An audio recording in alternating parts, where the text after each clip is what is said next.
All right. Hello, everyone. Welcome. Happy Saturday. Good morning, good evening, wherever you're joining from today. I'm here with another live session with you guys. I'm excited to be with you. My name is Jeremy. I'm with Made Management. I own a talent management company that is based in New York City. And we are representing talent actors and managers from all over the world. And I'm currently not in New York City. I am in Arizona. That's why my background's like this. I'm traveling. I'm temporarily in Arizona. I figured I thought to myself a week ago, I said, where's the hottest place I can go to on Earth? And it was either Arizona or Dubai.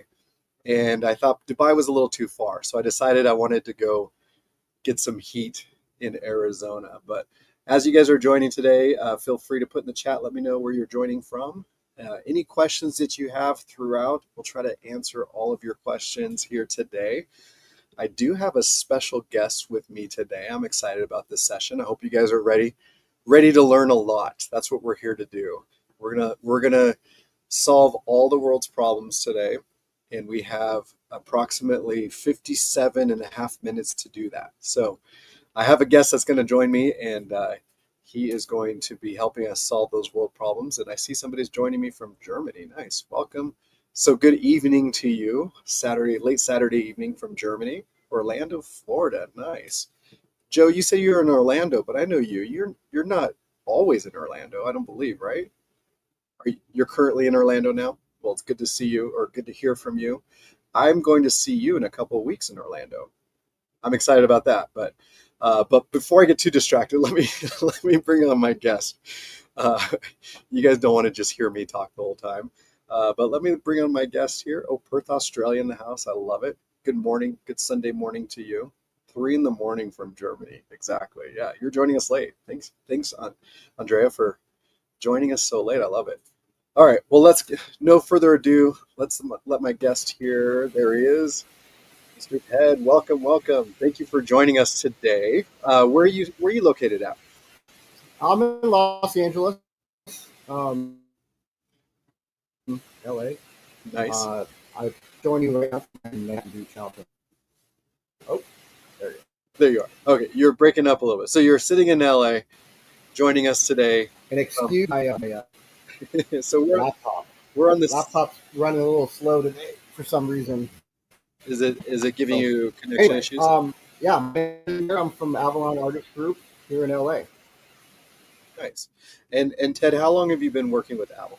What's your history? Okay. Oh, I think I lost you.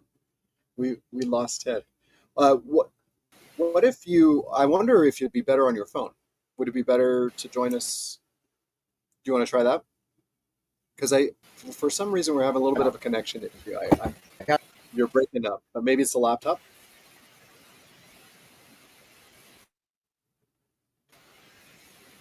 It might be the laptop.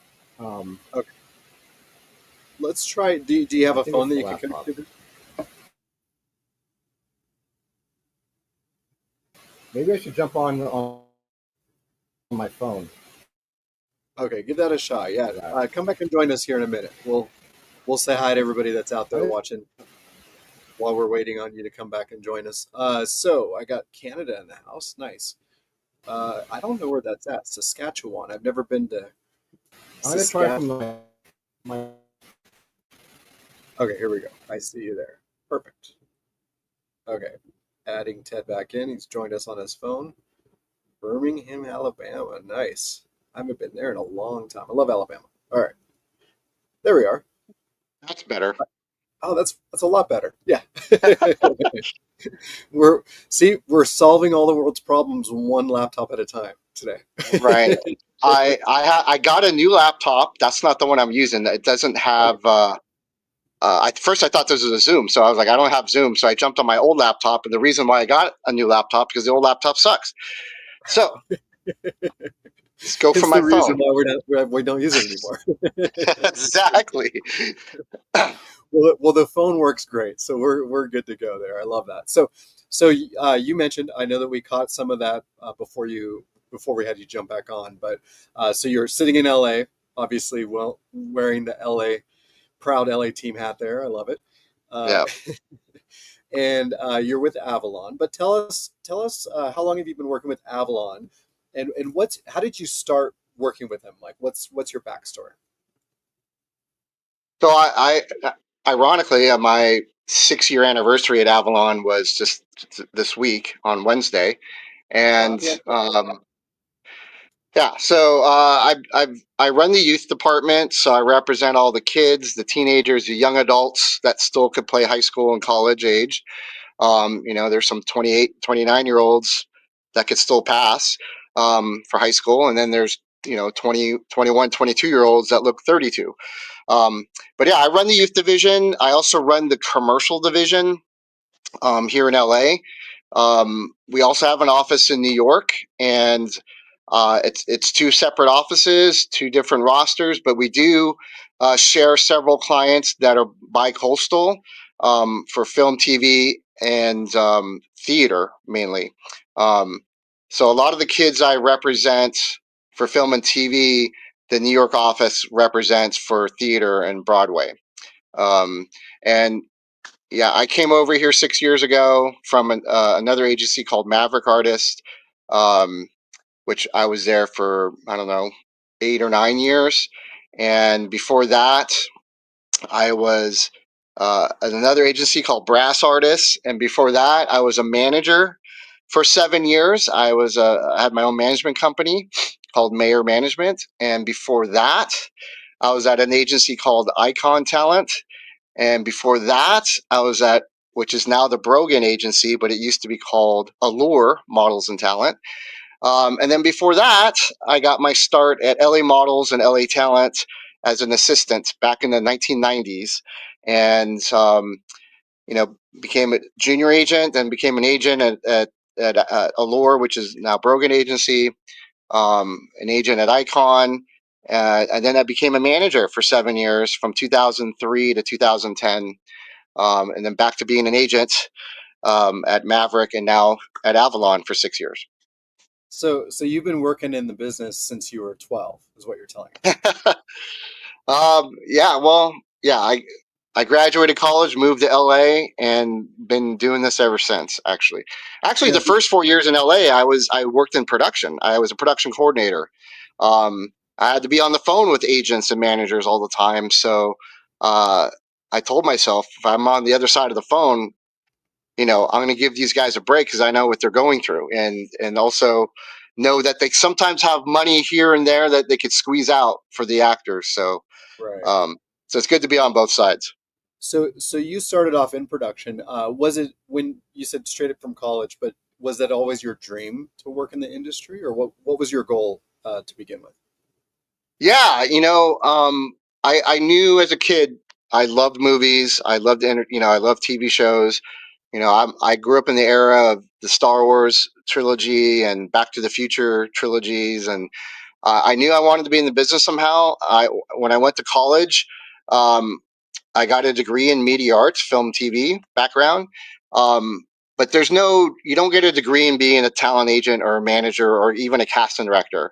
A lot of the jobs in the entertainment business, unless you go to like LA Film School or a film school to get a specific trade, it's kind of a general thing. And then, like I said, I moved out to LA from Arizona. I went to University of Arizona and graduated, moved out to LA, and didn't know exactly what I wanted to do. I knew I wanted to be a producer or a director. And so for 4 years, I jumped around doing different productions from low budget horror films to big studio films to reality shows, TV shows, game shows. I did editing. I did casting. I worked my way up to being a production coordinator. And um, so working on sets, it was a lot of fun.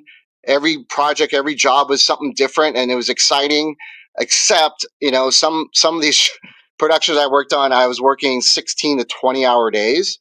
And as exciting as it was kind of wearing me out. And I thought to myself, can I keep this up for the rest of my life? And then a lot of times too, you have a job until the project's over, and then you have to find your next job, and that next job is it's stressful finding the next one if you don't have one lined up. And so I kind of decided to leave that kind of a lifestyle and find something that's more of a, which I, ironically in school, I didn't want to have a 9 to 5, but more of a normal, lifestyle where I could have weekends off or, go trips and see things that you can't do when you're working in production. You have no life, really. That's why there's a lot of couples and marriages come out of productions and movies, and then they go on to the next one and they have a new couple or new marriage and get a lot of divorces in Hollywood. But yeah, I knew, like I said, the last movie I worked on was a movie called Can't Hardly Wait, um, about a high school graduation party, and I dealt a lot with the agents there and the managers of the cast, and also the actors. Jennifer Love Hewitt, Seth Green, a bunch of the actors would always come to my desk in the office, and I had a good time dealing with the actors and dealing with their agents, and that's when I decided. I was like, hey, enough of these 16, 20-hour days.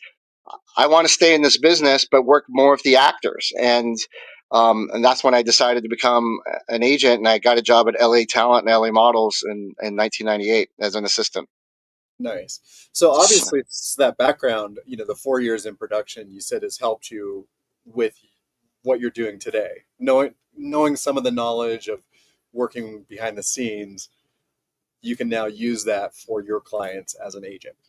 Yeah, I mean, I felt like when I was on the other side of it in production, agents would yell, and I had to call them and say, "Hey, your client's scene tomorrow got pushed back another day," or the call time is now 6 a.m. instead of 3 p.m. And I got a lot of yelling at me, and I was just like, don't kill the messenger. I was just like, something burnt down or something broke or the prop wasn't ready or whatever the case may be.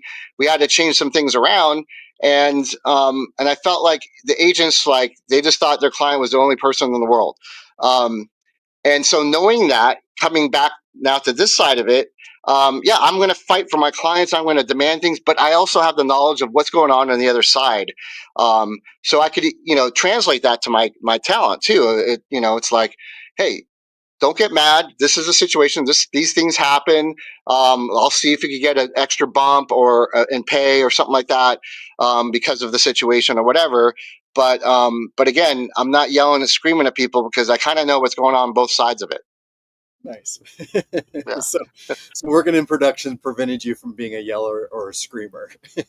Yeah. I mean, don't get me wrong. I hang up the phone and yell and scream to myself, but that's just your typical frustration of this business. Right. Now, I wanted something that you mentioned. I wanted to touch on. You said that you wanted a normal 9 to 5, right? But how normal 9 to 5 is in being an agent? Well, not anymore. I mean, I thought, back in 1998, it was kind of more of a, because back then we didn't have cell phones and we barely used the internet. So it was like whatever was going on, it was when you got to the office at 9:30 till you left at 6:30, and you kind of had that. But nowadays, yeah, it's 24/7. Like I just got back from a mini vacation. I haven't had a vacation in like 20 years, but like I went on a showcase in Chicago last weekend, and I stayed a couple extra days to do some sightseeing. And I still, obviously working from my phone, my new laptop, not my old one, and yeah, it's constantly there's because technology's made it so much easier to communicate and get information and transfer information. Um, like our office is very small. Like the amount of work I'm doing now, it would have taken 10 people, 25 years ago. But now it's all condensed in one place.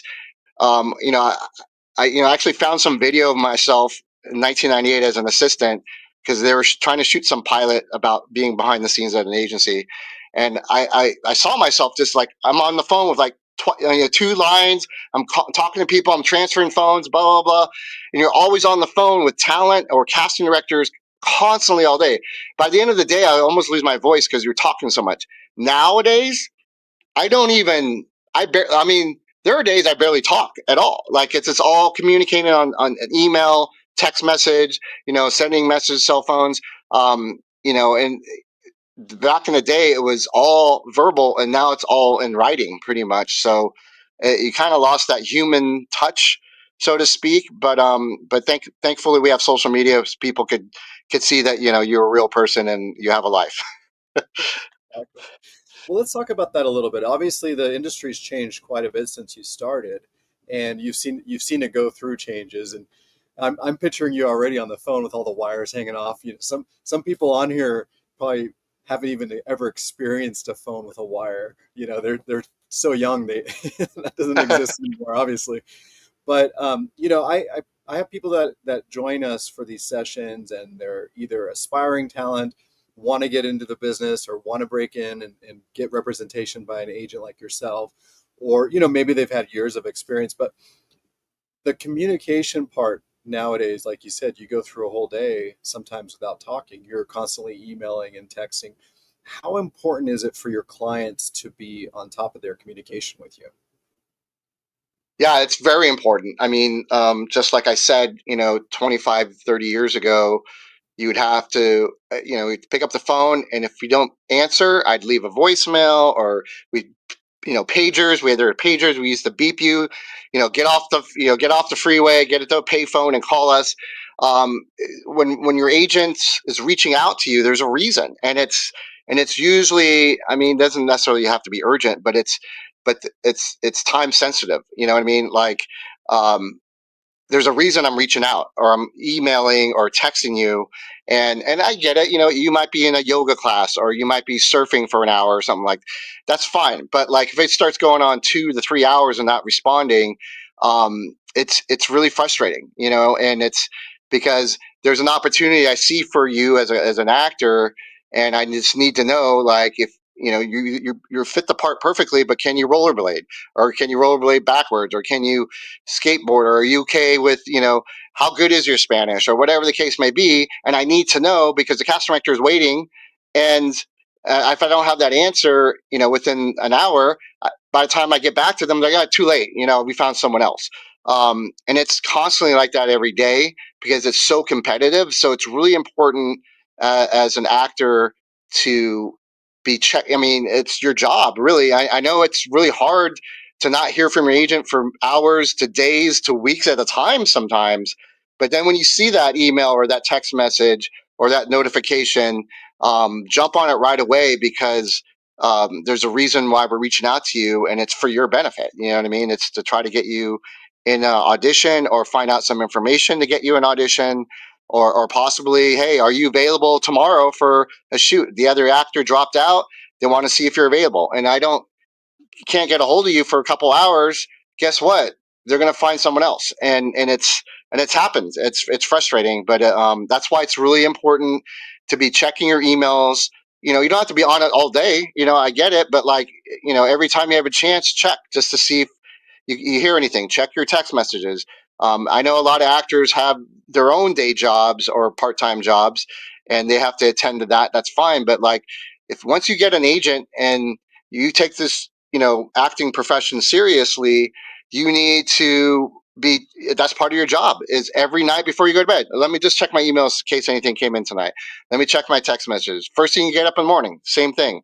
Every time you have a break during the day or lunch hour, just always be checking. And I get it, 99 100 times you don't see anything or anything, but that time that we do reach out, we need you to be promptly, to return. Now, obviously, if it's super urgent and you're not getting back to me, I start calling. You know what I mean? That's where the talking comes, and it's usually like frantic. Dude, I've been emailing, texting, where are you? Like, did you see my email? No. I was surfing, dude, or I was in yoga class. Okay, that's fine, but I need to know. Can you do this? Can you do that? Right. But yeah, I get it. Everyone has lives, but it's important, for me to do my job well, that you respond to all the communication we reach out to you to. And one thing I always tell my clients is put my email as a priority, or as an alert. And every email provider has a different way of doing this, so I'm not sure exactly how to do that for everyone. But I get people that I have on priority, and it pops up like a text message. So you get 1,000 emails a day, and 900 of those are junk. But at least the priority ones are coming through as it looks like a text message on my phone, so I know, hey, Ted just emailed me. And by the way, I have yours on priority as well. So whenever you send me anything, it pops up. That's good. That's good. Thank you. Let's talk about. So you mentioned that you are in the division of youth and young adult, right? Is that what you call it Yeah, on? correct. I run the youth department, so that's film, TV, commercial, print, everything that's anyone that's under 25 and under 30. If you could look still like a high school student or a college student. But for commercials here in LA, I rep all ages. So if you live here in LA, because half the auditions are in person in LA, um, I might get an audition for you, and it's tomorrow morning at 11 a.m. And if you live in Germany or Australia, probably not going to make it. And it's also probably not worth the flight all the way here and getting off and Ubering there. You spend hundreds and thousands of dollars just to do a 30-second audition.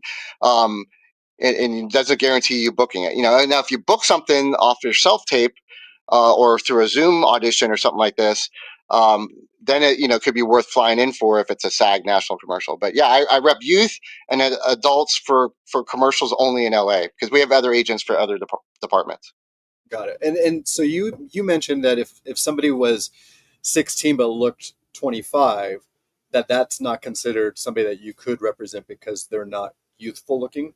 Is that Well, if they are really 16, then they're 16. But no, it's more about over 18. You know what I mean? It's so anyone under 18 is youth because they literally are 16, 17 years old. Um, but that 18 to 25-year-old range, most people in that age group kind of still look like they could, especially Hollywood shows, like Euphoria, Outer Banks, Pretty Little Liars. Those are actors in their 20s playing high school. You know what I mean? And Jeremy, you and I, like, we grew up to Beverly Hills 90210. Where Ian Ziering was like 32 playing a junior in high school. You know what I mean? But yeah, it depends on the cast. You know what I mean? And so yeah, I basically 18 and under is what I rep for film and TV, and then 18 to 25, and that stretches to 27 to 29. I even have a 30-year-old girl who's 4'11", and she looks like she's can't even drive yet, and she's 30. wow? So it just depends, yeah, what you pass for. But yeah, I don't really have any 16. Well, I take that back. I do have a 16-year-old boy who's like 6'2", and he looks like he's a pro football player, but he's only 16. And to bring this up, it's hard for a 16-year-old that looks 25 to get auditions because they don't look their age, and then the age they look, they want to hire real 25-year-olds or over 18 to play those roles. Right. Now I know, like even the current TV show. What was on the other day? I was at my brother-in-law's house, and they were watching Ginny and Georgia. Have you seen that program, the from Netflix? Yeah, I don't watch it, but I definitely, a lot of my clients love the show and they want me to get them on it and so forth. And I saw a meme that came out the other day of the cast members from that show, I looked it the up. age Yeah. they play and the age they really are, right? Right. It's like the modern day Beverly Hills 90210 because like half that cast who are supposed to be in their teens or 20 years old are in their 30s. So yeah, Yeah. it's No, I looked it up on IMDb. I was like, I wonder how old some of these guys are. I know they're obviously not, 16 or 15, whatever age they're supposed to be. So I'm looking right. it up. I think most of them are 26 and older, or like the majority of the entire cast.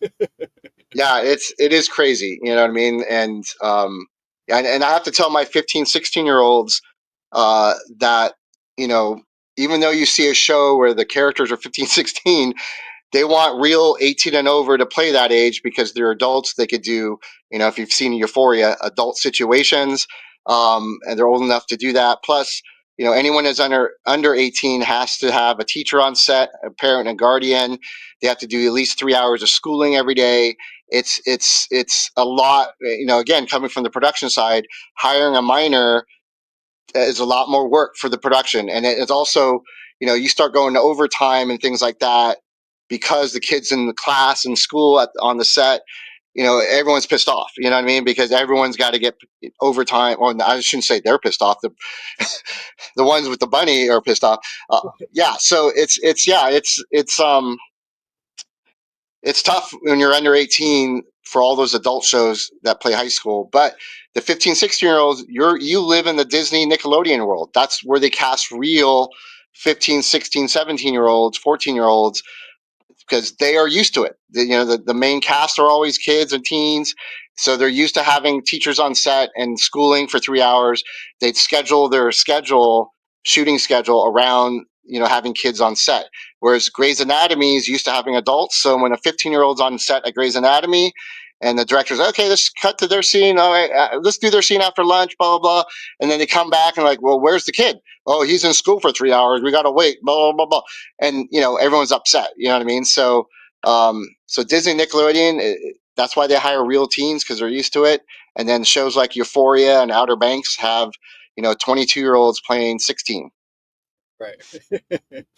And when you're dealing with, it's not that they don't want to deal with the kid, it's just dealing with all the extras that come along with it, right? And sometimes you have a parent that's not easy to deal with, and now you have this actor who's attached to this difficult parent, or like you said, the teacher and everything else.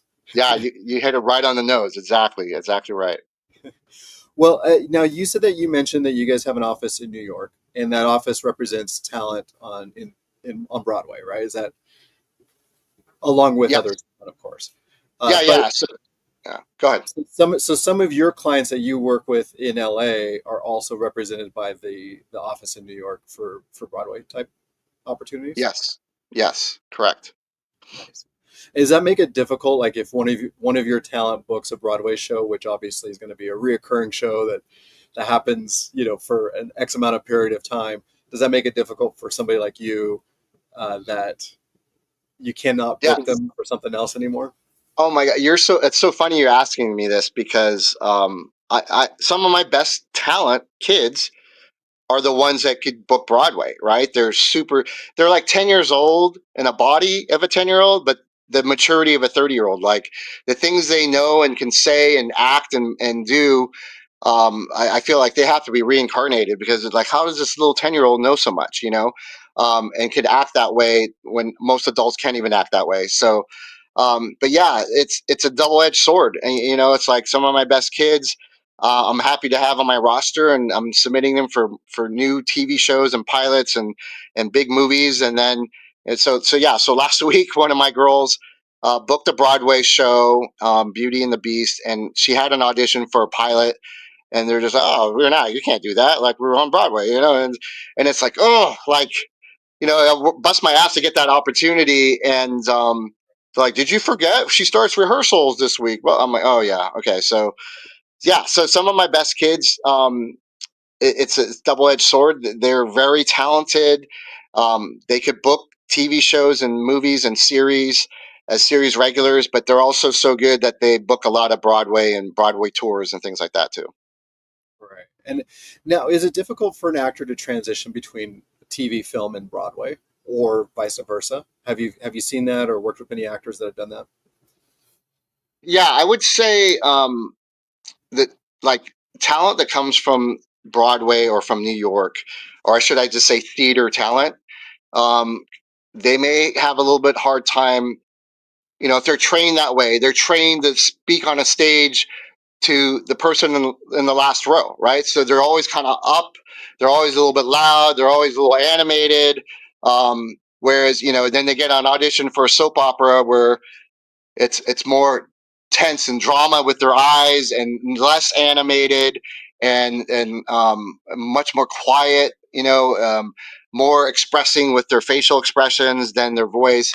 So I feel like, a very well-rounded actor knows both sides of it. But it's hard. I mean, some people want to do Broadway, and they're trained their whole lives to do it, and they get it, and they are on Broadway, and then they're like, okay, I've had, let me move to LA where it's better weather, and try some film and TV.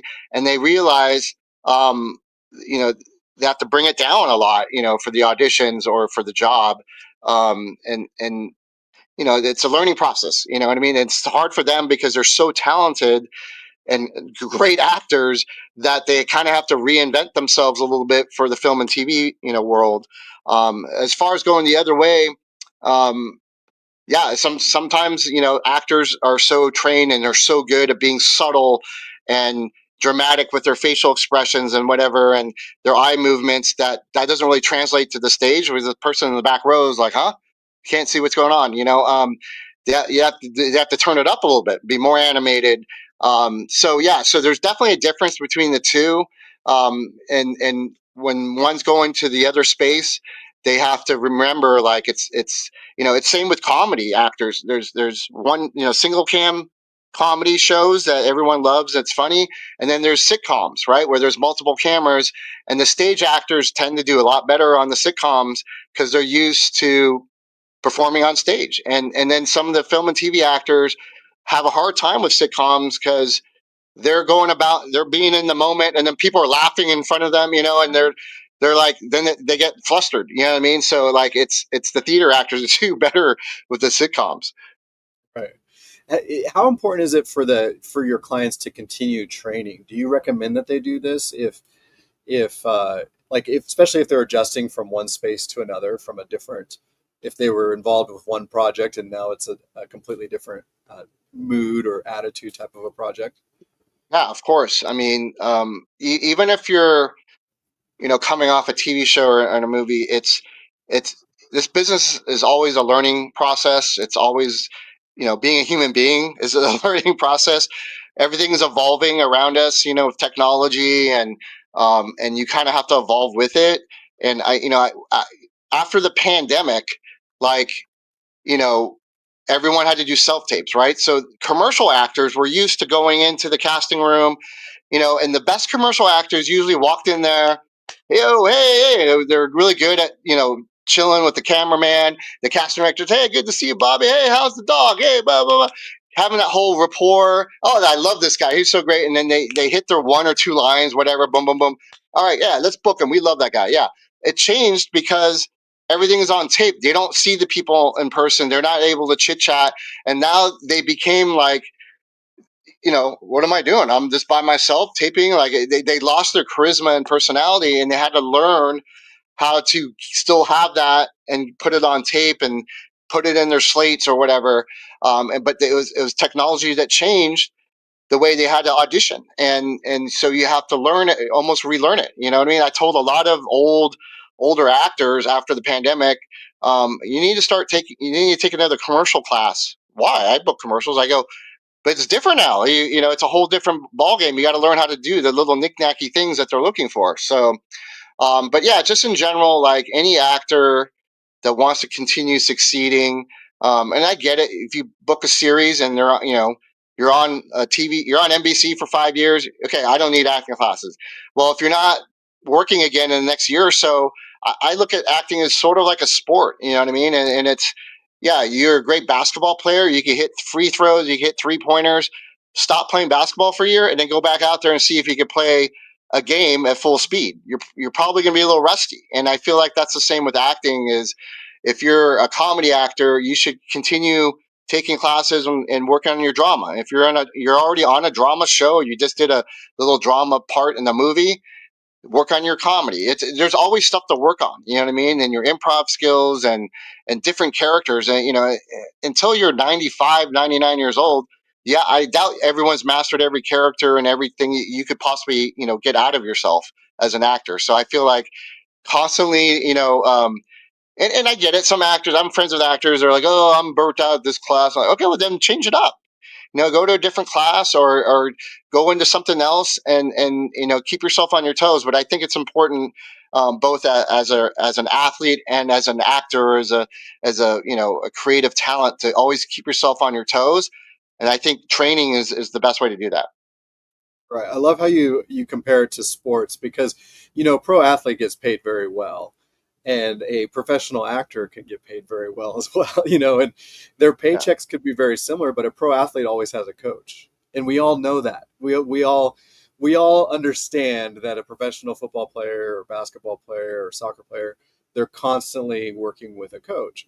But for some reason, there's a disconnect for people out there when it comes to acting. They just think, oh, as a professional who's getting paid millions of dollars, that they probably just sit at home and drink margaritas all day by the pool until their next job. I mean, you know. But if they're making just as much money as a professional athlete, they're out there working with coaches just as regularly as a pro athlete is. Yeah, And and it's so competitive that if you know if you let off the gas a little bit, someone's going to come in and do better than you, or take that job, or take that role that you didn't work hard at, or weren't practicing. Like I said, it's you take time off from anything, you're going to come back a little rusty, or you're not going to be on your A game, so to speak. And so sometimes you wonder, like, oh, I remember that actor. Ah, he was on a lot of stuff, and like, what happened? Like, they probably just like got too kind of lazy, or they just assume, like, oh, I've done enough, like I don't need to keep working at it. And that's what happens. The ones that are working hard and continue to train come sneaking up on them and take those roles. So you got to stay on it for sure. I mean, just like with an athlete, right? If you're not Right. on top of your game, somebody younger than you is going to come and take it. So, Exactly. Exactly. Ted, what is a way that you find new talent? So, say if somebody's out here today watching and listening, and they would love to be have an opportunity to work with you. What Where can they meet you, or how do you usually find your talent? Well, especially for the youth division, it's considered showcase season right now. What does that mean? That means from basically the middle of May or beginning of May till the end of July. Um, Especially, I'm talking about kids and teens and young adults.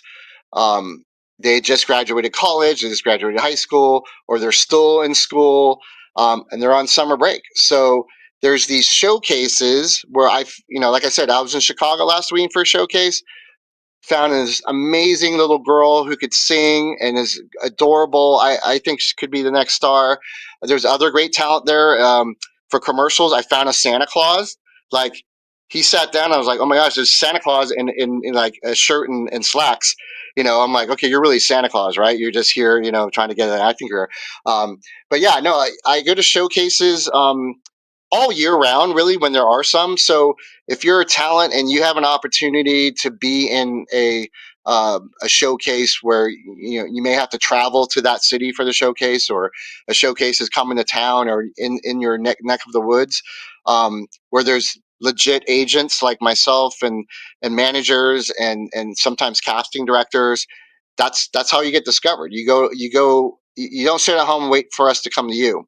um, so yeah, if you could find yourself doing a showcase, that's a good way to go. Or um, you know, if you are in a market of like New York and LA, or Chicago or Atlanta. Atlanta's really hot right now. You're in those markets, you could take acting classes there, where they too may have a showcase at the end of the year, or end of the class, or something like that, where they invite the local agents and managers or casting directors in to get discovered. So yeah, I feel like that's the best way, is to be seen, is to do a showcase. Now, sometimes you live in Germany or Australia, or Timbuktu, I don't know, and you can't get to the showcase, or you can't afford it. I totally get that.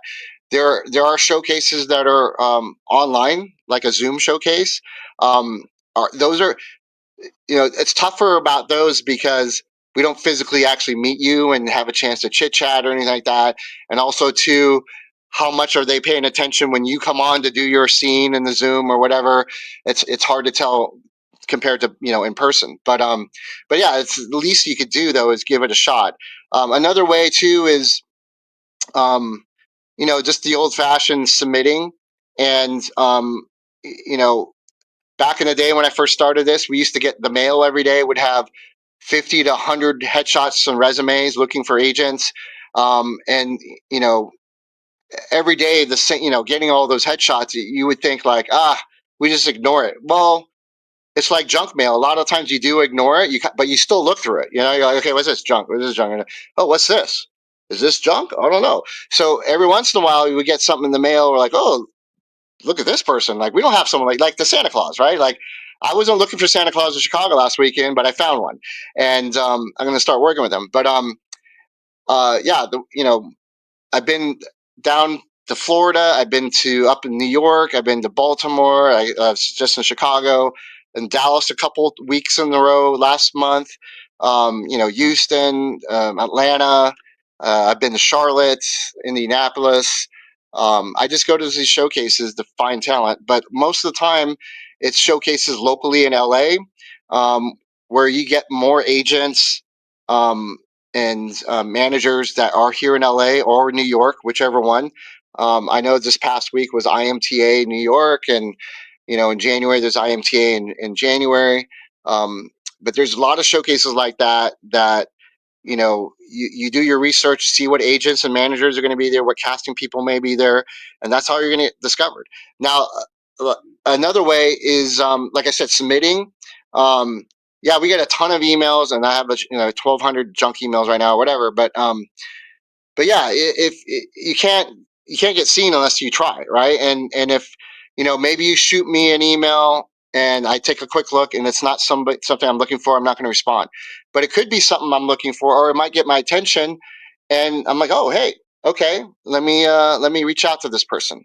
Um, so that's another way, and then another last way I'll say, because I keep talking, on Actors Access or Breakdown Services, there's a thing called Talent Link, where you could upload your profile or put your profile up there from your Actors Access, and um, I get a notification every day. Oh, you have 38 new people in your Talent Link. You have 48 more people who added themselves. I look through, I hate seeing that number on my notifications. I want it zero. So every time I have a chance, every day I'll take a look at it. I'll go through and I'll just thumb through, and I've signed people from it. I'm like, oh, here's someone I don't have. Or I need an older Indian man, in his 70s or what. Oh, here's one. I'll look at the resume, check them out, watch the reel. Okay, this person looks pretty good. I'll send them a little C-mail. They write back. We get in touch through email. We do a Zoom interview. Boom, there we go. So you got to put yourself out there, because we're not going to come to you. Right. The one thing that my takeaway from all this is obviously, showcases is the best opportunity. Whether it be Zoom or in person, obviously Zoom works. In person's great. I love seeing people on Zoom and then you meet them in person and they're like 3 feet taller than you expected, or like there's just a connection. Obviously, being in the same room with somebody, right? It's nice to have. Not that Zoom doesn't work, though. Of course it does, and we're all using technology nowadays, which is great. But the showcases for me, it's showing that somebody's dedicated, right? However they got to that showcase, they put in the effort, they got prepared, they put in the work, and they said, I'm going to be here on this day at this time to be a part of this showcase. So that lets me know that you're dedicated. Anybody can reach out on Instagram and say, hey, I'm a great actor, you need someone like me, and you know how many of those messages can you really take seriously, right? And then the emails, the like you said, it's gotta jump out at you, right? So I always tell people, hey, if you're watching us here today and you're interested in working with Ted, ask him, hey, how was your Chicago trip? Or something like that, as the subject line, right? And you learned a little insight on him today, and now maybe your email can stand out among the other hundreds of emails that you're receiving. You're absolutely right. I've gotten emails where, and look, we'll look at all of them. I mean, for how long is, it depends on what you're putting in there, and um, yeah, subject line might get my attention, but it's really important you do your research. We could tell obviously when an actor sent out the same blanket email to a lot of times they even change the name. Dear James. I'm like, I'm not James. Like, are you even paying attention who you're emailing? And but yeah, a personal email, somebody that took the time to research, like, hey, I looked at your roster, you don't have anyone like me, and and just to kind of like, because if we decide to work together, it is a working relationship. It's like boyfriend, girlfriend, husband, wife, whatever. It's a relationship. It's a business relationship, and it's easier for me to fight for people that I like. You know what I mean? That you're not only just talented, but like I'm fighting for you because I like you. I want you to succeed. I want to do everything I can. Like I wake up in the middle of the night going, oh shoot, I need to do this tomorrow. Because I want you to have those opportunities. If you're somebody that's like, too conceited or like, oh, you're just a whatever little agent, whatever, like you're just a step in my step. Like we've sensed that kind of stuff, and it's like I don't want to work with someone like that. Like I don't care how talented you are. So yeah, I agree with you. Being personable is really important. Doing your research, not just sending a generic email to me, because that doesn't get my attention. you know um, and then also if you find something in common with me, whether it's the music I listen to, or sports teams, or whatever the case may be, that tells me you did the research, that you are serious about this, right? That you are like, okay, I'm not just saying, oh, I hope he picks me, I hope he likes me. Like, no, like, hey, listen, I really like what I heard from their showcase, and I researched you, I researched your clients, I like the work you do. We listen to the same kind of music, or I like this team and you like that team, but maybe we'll get together when they play each other. I don't know, this that kind of stuff starts building the relationship from the get-go. I love that you talk about how it's a relationship, because it really is. I mean, at the end of the day, I don't think you sign somebody not thinking you're going to be working with them for the next 20 years, right? I mean, it, in your mind, you're committed to that in your head. Obviously, if it works out or not, you want it to. You hope that it will. If you're with somebody for 20 years, you're doing a good job, right? Yeah, no, listen, that was probably one of the hardest things when I came to Avalon from Maverick was, the youth division. Unfortunately, there is an expiration point.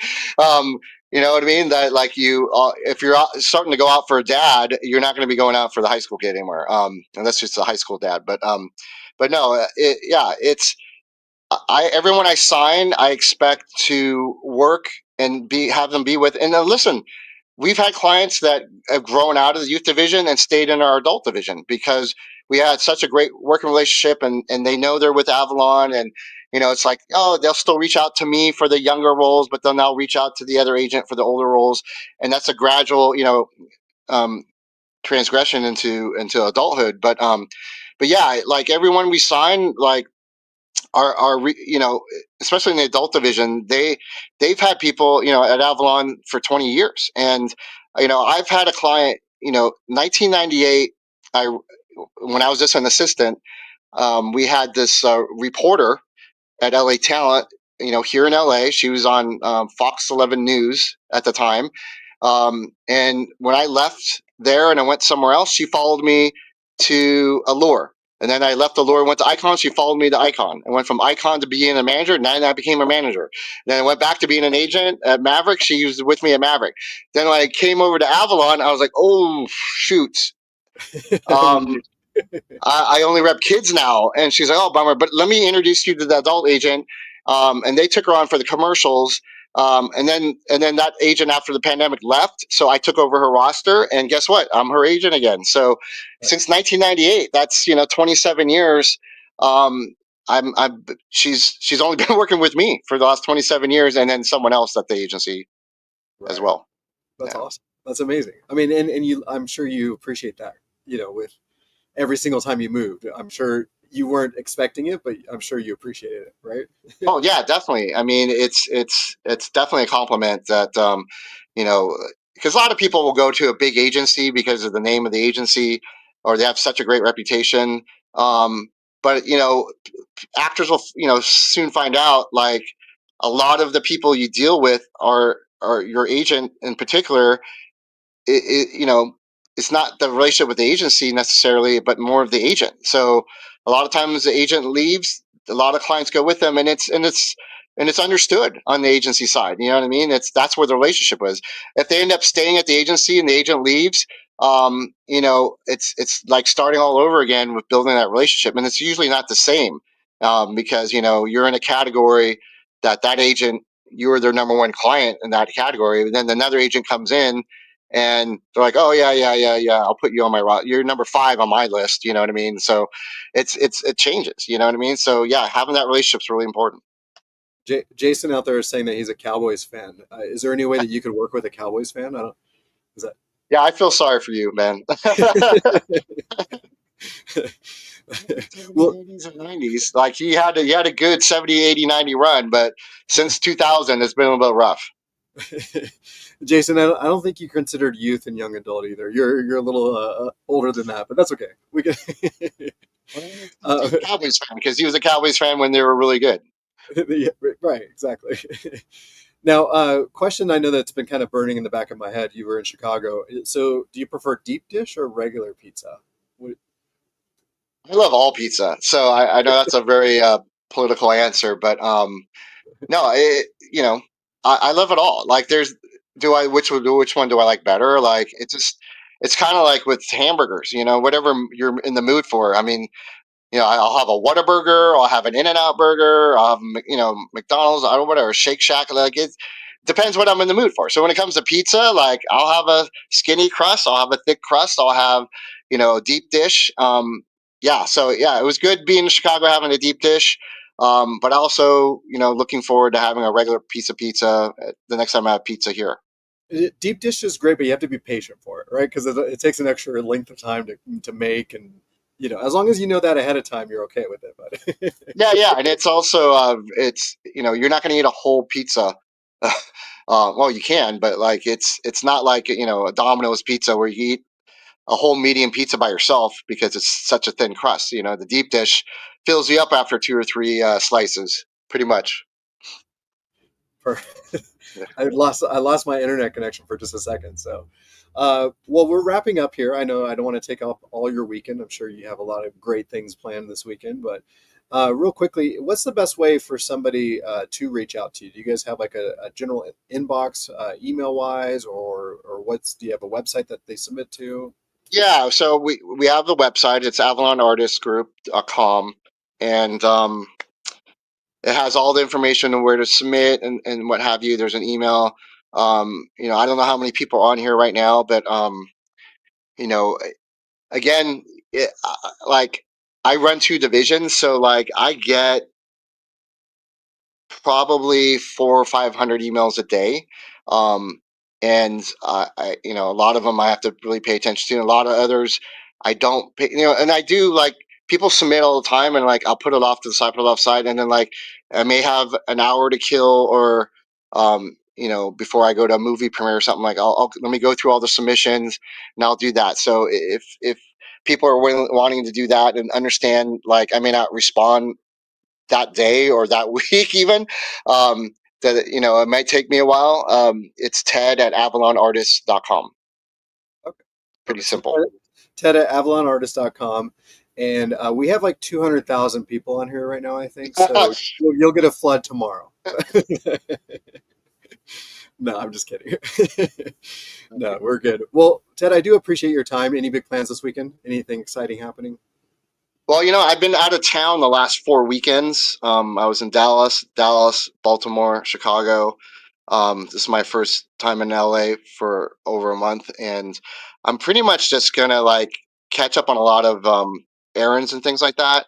I do. There is a Hollywood birthday party. This manager's got a party tonight in Hollywood, so I might swing by that. And then.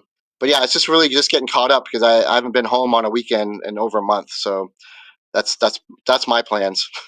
Well, it sounds like a productive weekend. So you got a party tonight, and then you're going to get caught up on errands tomorrow. Yep. Then it's back to work on Monday. Well, Ted, I appreciate your time. Thank you for joining us today. Thank you for all the useful information, and hopefully, I'll see you here in the near future. Okay, sounds good. All right, everybody, enjoy your weekends. Good to see you guys, and we'll see you on the next one.